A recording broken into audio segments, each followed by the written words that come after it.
Thank you for listening to the Solanos Stories, a companion to the Smithsonian's traveling exhibit, Crossroads, Change in Rural America, presented in downtown Trinidad, Colorado.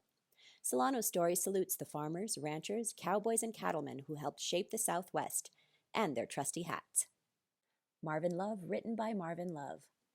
I first came to know Marvin Love in 1982 in Clayton, New Mexico, while he was working at Clayton Cattle Feeders' riding pens.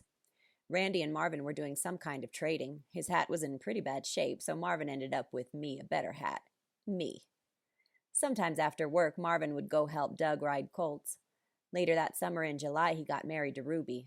That was a pretty good deal for him. A few months later, they moved to Wagon Mound, New Mexico.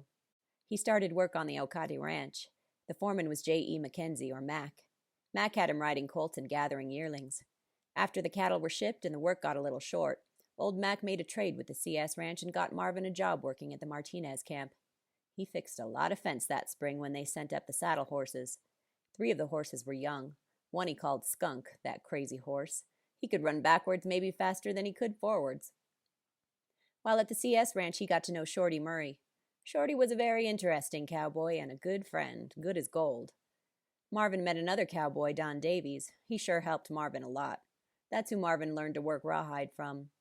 In September, Don and Marvin started pushing the cows out of the mountains for the fall work. When Ruby would help, it made work easier. In 1987, Marvin and Ruby had a new family member. Jenna was born in April. That sure made life interesting at the Loves' house. I don't remember the exact date Marvin needed a new hat. He went into Solanos Boot and Western where, well, he got a new hat and I stayed at Solanos. That worked out okay for both of us. I hear that Marvin went to work at T.O. Ranch and that Jenna has a little sister, Patsy Kay. She was born in June 1994. One day Ruby was looking in a magazine and saw me, Marvin's old hat, in a picture. Marvin and Ruby thought that was pretty good. Happy trails, Montana.